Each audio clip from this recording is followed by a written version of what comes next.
श्री कपिलसिद्ध मल्लिकार्जुन यात्रा महोत्सव निमित्त शिवशरणी महासती हेमरेड्डी मल्लम्मा पुराण सोहळा जय मल्लिकार्जुन शिवाचार्य महास्वामी डॉक्टर राजशेखर शिवाचार्य महास्वामी यांच्या हस्ते उद्घाटन संपन्न. मुरुम तारीख 17. प्रतिवर्षाप्रमाणे ग्रामदेवत श्री कपिलसिद्ध मल्लिकार्जुन यात्रा महोत्सव निमित्त मंदिर समितीच्या वतीने काशी उज्जैन शिरसेल पीठाचे विश्वस्त तथा मुरुम नगरीचे नगराध्यक्ष बापूराव पाटील यांच्या मार्गदर्शनाखाली व युवा नेते प्रशांत पाटील यांच्या नेतृत्वात विविध महापुरुषांच्या जीवनावर आधारित पुराण सोहळ्याचे आयोजन केले जाते. यावर्षी पुराण प्रवचक हुबळी मठाधिपती शटस्थल ब्रह्म डॉक्टर राजशेखर शिवाचार्य महास्वामी यांच्या मधुरवाणीने महासती 14व्या शतकातील कर्नाटक राज्यातील शिवशरणी हेमरेड्डी मल्लम्मा यांच्या जीवनावर आधारित पुराणाचे आयोजन करण्यात आले आहे.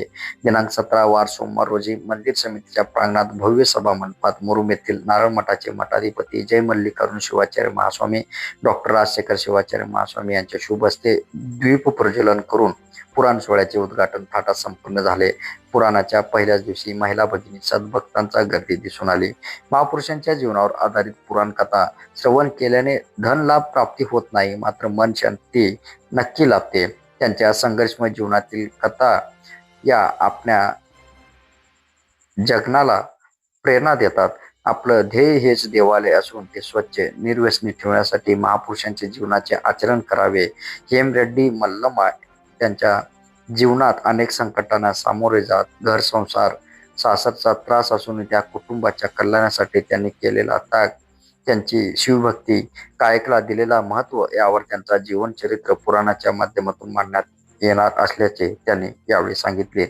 दिनांक 17 ऑगस्ट वार सोमवार ते दिनांक 9 सप्टेंबर वार बुधवार पर्यंत संध्याकाळी 5 ते 7 या वेळेत संगीतकार, आकाशवाणी व दूरदर्शन कलाकार वेदमूर्ती शिवशरणी स्वामी, तबला वादक राजशेखर गेज्जी यांच्या संगीत साथीने पुराण सोहळा संपन्न होणार असून मुरुम शहर व परिसरातील सद्भक्तांनी लाभ घेण्याचे आवाहन मंदिर समितीच्या वतीने करण्यात आले आहे.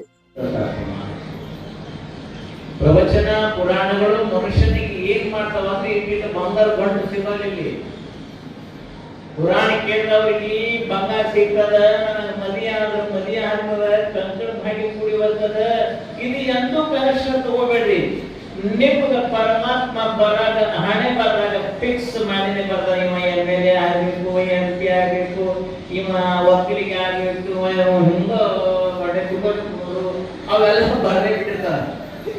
ನಾವು ಎಷ್ಟು ಪ್ರಯತ್ನ ಮಾಡಿದ್ರು ಕೂಡ ಅದು ಅಲ್ಲೇ ಇರ್ತದೆ. ಅದ್ರಾಗ ಹುಡುಕಬೇಡ್ರಿ. ಆನಂದ ನಮ್ಮ ಹೃದಯದೊಳಗ ಮನುಷ್ಯನೊಳಗ ಪರಮಾತ್ಮನ ಹುಡುಕುವಂತ ಸ್ಥಾನ ಯಾವ್ದಂದ್ರೆ ಇದೇ ಪುರಾಣ ಪುಣ್ಯ ಕಥೆಗಳು. ಬಹಳ ಚಂದದವ. ಮನೆಯೊಳಗೆ ಸಂಸಾರ ಇಲ್ಲ, ನಿನ್ನ ಹೃದಯದೊಳಗೆ ಸಂಸಾರದ. ನೀ ಬಂಗ್ಲಾ ಕಟ್ಟಕ್ಕೆ ಪ್ರಯತ್ನ ಮಾಡಬೇಡ. ನೀನ್ ಕೊಂಪೆಗಿದ್ರು ಕೂಡ ಹಂಪಿಯನ್ನ ಕಾಣುವಂತ ಸೌಭಾಗ್ಯ ಆತ್ಮಚಿಂತನೆಗಳಿಗೆ ಬಂಧುಗಳಿಲ್ಲ. ಆತ್ಮಚಿಂತನೆಗಳು ಸ್ವಲ್ಪ ನಾವು ಕಿವಿ ಕೊಟ್ಟು ಕೇಳಿದೆ ಬಂದ್ರೆ ನಮ್ಮ ಆಯುಷ್ಯ ಸುಂದರ ಆಗ್ತದೆ, ನಮ್ಮ ಪ್ರಪಂಚ ಜೀವನ ಚೆನ್ನಾಗಿ ಆಗ್ತದೆ. ಹೇಮರೆಡ್ಡಿ ಮಲ್ಲಮ್ಮನ ಪುರಾಣ ಅಂದ್ರೆ ಏನು ಅಂತ ತಿಳ್ಕೊಡ್ಕಿದ್ರೆ ಇದಕ್ಕೆ ಬಂಗಾರ ಗಂಟು ಹತ್ತೋದಲ್ಲ, ನಮಗೆ ಸಂಪತ್ತು ಸಿಗೋದಲ್ಲ, ನಮಗೆ ನೌಕರಿ ಸಿಗೋದಲ್ಲ. ಅವಳಿಗೆ ಏನು ಶಿಫ್ಟ್ ಅಂತ ತಿಳ್ಕೊಡ್ಕಿದ್ರೆ ಶ್ರೀಶೈಲ ಮಲ್ಲಿಕಾರ್ಜುನ ಸಂಪತ್ತು ಹುಡುಕಿದೆ. ಎಂತ ಸಂಪತ್ರಿಯಪ್ಪ! ಸವಿಯದ, ಎಂದು ಮುಗಿಯದ, ಎಂದು ಕಳೆಯದ, ಎಂದು ಹೋಗಲಾದಂತ ಸಂಪತ್ತು ಯಾವ್ದಂತ ತಿಳ್ಕೊಡ್ಕಿದ್ರೆ ಶ್ರೀಶೈಲ ಮಲ್ಲಿಕಾರ್ಜುನ ಮಲ್ಲಯ್ಯನನ್ನ ಸಂಪತ್ತು ಮಾಡಿಕೊಂಡು ಬದುಕಿನೊಳಗ ಅಂಥ ಒಂದು ಪರಮ ಶ್ರೇಷ್ಠವಾಗಿರ್ತಕ್ಕಂಥ ಹೇಮರೆಡ್ಡಿ ಮಲ್ಲಮ್ಮನ ಪುರಾಣವನ್ನ ಕೇಳಬೇಕಂದ್ರೂ ಕೂಡ ಬಹುಜನ್ಮ ಕೃತೇ ಪುಣ್ಯ. ಇದು ಹಲವಾರು ಜನ್ಮದ ಪುಣ್ಯದ ಫಲ ಇದ್ದವನಿಗೆ ಮಾತ್ರ ಹೇಮರೆಡ್ಡಿ ಮಲ್ಲಮ್ಮನ ಚರಿತ್ರೆಯನ್ನು ಅರ್ಥ ಆಗ್ತದೆ. ಯಾಕಂದ್ರೆ ಮಲ್ಲಮ್ಮನ ಬದುಕು ಎಂತಂತ ತಿಳ್ಕೊಟ್ಟಿದ್ರೆ ಕಠಿಣವಾದ ಬದುಕು, ಕಠಿಣವಾದ ಪ್ರಪಂಚ. ಅವಳು ಯಾವುದೇ ಶ್ರೀಮಂತ ಬದುಕನ್ನು ನೋಡಿಲ್ಲ. ಅವಳು ನೋಡಿದ್ದೆ ಅವನು ತಿಳ್ಕೊಟ್ಟಿದ್ರೆ ಕಾಯಕವೇ ಕೈಲಾಸ. ಬಹಳ ಇಂಪಾರ್ಟೆಂಟ್ ಅದೇ ನಮ್ಮ ಬದುಕಿನೊಳಗೆ. ಬಹಳ ಜನರು ಏನೇನೇ ಕಲ್ಪನಾ ಮಾಡಕತ್ತಿರ್ತಾರೆ. ನಾನು ಹೆಂಗ್ ಶ್ರೀಮಂತ ಆಗಬೇಕು, ನಾನು ಹೆಂಗ್ ಬಿಸ್ನೆಸ್ ಮಾಡಬೇಕು. ಮಾಡೋದೇನು ಬೇಡ ಅಲ್ಲ, ಆದ್ರೆ ಅದರೊಳಗೆ ನೀರು ಬೇಡ, ಅದರೊಳಗೆ ನೀರು ಬೇಡ. ಅದರೊಳಗೆ ನೀ ಇದ್ದಂದ್ರೆ ನಿನಗೆ ತಗೊಂಡು ಹೋಗ್ಬಿಡ್ತಾರೆ. ಅದರೊಳಗೆ ಇದ್ದಂಗಿರು ಕಪಿಲ ಶುದ್ಧ ಮಲ್ಲಿಕಾರ್ಜುನ ಆಸ್ತಿ ಮಾಡ್ಕೋ, ಅದೇ ನಿನ್ನ ಪುಣ್ಯಕ್ಷೇತ್ರ ಆಗ್ತದೆ. ಈ ಶರೀರ ಪುಣ್ಯಕ್ಷೇತ್ರ ಹೇಳ್ಬೇಡಿ. ಮಲ್ಲಮ್ಮನ ಬದುಕು ಎಂತ ಹಸನದಂದ್ರೆ ನೀವು ಓದಕ್ಕೆಲ್ಲ ಸಿನಿಮಾ ಗಿಮ್ಮ ನೋಡಿರ್ಬೋದು, ಆದ್ರೆ ಹುಬ್ಬಳ್ಳಿ ಅಪ್ಪನ ಕಡೆಯಿಂದ ಕೇಳೋದು ಒಂದು ಮಜಾ ಇದೆ. ಅದ್ರಾಗ ವಿಶೇಷವಾಗಿ ಸ್ವಸ್ಥೆ ಕರ್ಕೊಂಡು ಬಂದ್ರಂತೂ ಹತ್ತಿರ ಆರಾಮಾಗಿರ್ತೀರಿ. ಅವ್ರು ಕೇಳಿದ್ರಂದ್ರೆ ಸಾಕು, ಮಾವನ ಸೇವಾ, ಅತ್ತಿ ಸೇವಾ, ಪ್ರಪಂಚದ ಸೇವಾ, ಬಂದಿರ್ತಕ್ಕಂಥ ಅತಿಥಿ ಸೇವಾ ಭಾವ ಬರಬೇಕಲ್ಲ. ಇವತ್ತಿನ ಕಲಿಯುವುದೊಳಗಿಂತ ಪ್ರಾಬ್ಲಮ್ ಇದೆ. ಅತ್ತಿ ಸೊಸಿ, ಅತ್ತಿ ಮಾವ ದೂರ ಇರಬೇಕು, ಗಂಡ ಹೆಂಡತಿ ನಾವು ಒಂದು ಮನ್ಯಾಗ, ಅವರೊಂದು ಮನ್ಯಾಗ. ಯಾವಾಗ ಮಕ್ಕಳಾಗ್ತವ ಮಕ್ಕಳೆಲ್ಲ ಅವ್ರ ಮನ್ಯಾಗ, ಇಬ್ಬರು ಗಂಡ ಹೆಂಡತಿ ಪಾನಿಪುರಿ ವಡಾಪಾವ್ ತಿನ್ನೋದು. ಯಾಕ್ರಿ? ಮಾವ ಸೇವಾ ಮಾಡಂದ್ರೆ ಆಗಲ್ಲ. ದೇವರ ಹೋಗ್ತಾಯಿ ಮಾಮಾचा सेवा नको, सासूबाईचा सेवा नको मला, पण मूळ झाला त्यांच्या घरात आणून ठेवता हे तुम्ही सांगा. ಎಲ್ಲರೂ ಪರಿಸ್ಥಿತಿ ಹಂಗಾಯ್ತಿ. ಯಾಕಂದ್ರೆ ನಾನು ಕಣ್ಣಿಂದ ನೋಡ್ತೀನಲ್ಲ, ಕಾಡಿನ ತಿಳ್ಕೊಡ್ತಿದ್ರೆ ಹೇಮಂಡೆ ಮಲ್ಲಮ್ಮನ ಬದುಕು ಎಂಥದ್ದು ಅಂತ ತಿಳ್ಕೊಡ್ತಿದ್ರೆ ಬಂಧುಗಳಿಲ್ಲ.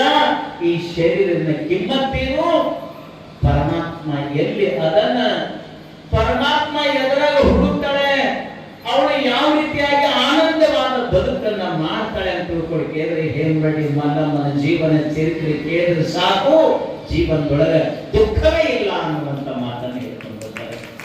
ದುಃಖ ಇಲ್ಲ ಅಂತ ಆನಂದವಾದ ಈ ಪುರಾಣವನ್ನ ದ್ಯಾಂಪೂರ್ ಕವಿಗಳು ಹೇಮರಡಿ ಮಲ್ಲಮ್ಮನ ಪುರಾಣವನ್ನ ಬರೀತಕ್ಕಂತ ದ್ಯಾಂಪೂರದ ಕವಿಗಳು ಈ ಪುರಾಣವನ್ನ ರಚನೆ ಮಾಡಬೇಕಾದ್ರೆ ಮಡಿಗಿಂದ, ಮಡಿ ಅಂದ್ರೆ ಹೆಂಗ, ನೀವು ಸೀರೆ ಒಣಾಕಿ ಬಟ್ಟಿ ಒಣಾಕಿ ಹಾಕೊಳ್ಳೋದಲ್ಲ, ಒದ್ದೆ ಬಟ್ಟಿ ಹಸಿ ಬಟ್ಟಿ ಒಳಗ ಮಣಿ ಇಟ್ಟು ಲಿಂಗ ಪೂಜೆ ಮಾಡಿ ಮಲ್ಲಿಕಾರ್ಜುನ ಸ್ವಾಮಿಯ ವಿಗ್ರಹವನ್ನ ಮುಂದಿಟ್ಟು ದೀಪ ಹಚ್ಚಿ ಆನಂದವಾಗಿ ಚರಿತ್ರೆಯನ್ನ ಬರಿತಾ ಯಾವಾಗ ಬಟ್ಟಿ ಒಣತದ ಪೆನ್ ಅಲ್ಲೇ ಇಟ್ಟು ನಮಸ್ಕಾರ ಮಾಡಿ ಹೇಳ್ತಿದ್ರು ದ್ಯಾಂಪೂರದ ಕವಿಗಳು. ಯಾವ ರೀತಿ ಶುದ್ಧವಾದ ಮನುಷ್ಯನಿಂದ ಗ್ರಂಥವನ್ನ ಬರಿಬೇಕಾದ್ರೆ ಶುದ್ಧವಾದ ಮನಸ್ಸು, ಮಡಿಯಾದ ಮನಸ್ಸು. ಪುರಾಣ ಕೇಳಬೇಕಾದ್ರೂ ಕೂಡ ಮನಸ್ಸು ಮಡಿಯಾಗಬೇಕು. ಸುಮ್ಮನೆ ಎಲ್ಲರೂ ಬಂದಾರ ತಿಳ್ಕೊಂಡು ಬರೋದಲ್ಲ. ನಾನು ಎದಕ್ಕೆ ಬಂದೀನಿ ಅಂತ ತಿಳ್ಕೊಳ್ತಿದ್ರೆ ಜೀವನದ ತತ್ವಗಳನ್ನ ಕೇಳಕ್ ಬಂದೀನಿ. ನನ್ನ ಪುಣ್ಯ ಭಾಗ್ಯವನ್ನ ಪರಮಾತ್ಮನ ಕರುಣಿಸಿ ಅಂತ ತಿಳ್ಕೊಂಡು ಯಾರು ಚಲೋ ಮನುಷ್ಯನಿಂದ ಬಂದು ಕೂಡ್ತಿರಲ್ಲ, ಏನ್ ಮಾಡಿ ಮಲ್ಲಮ್ಮನ ಜೀವನ ಚರಿತ್ರೆ ಅದೇ ಜೀವನದ ವಿಷಯ.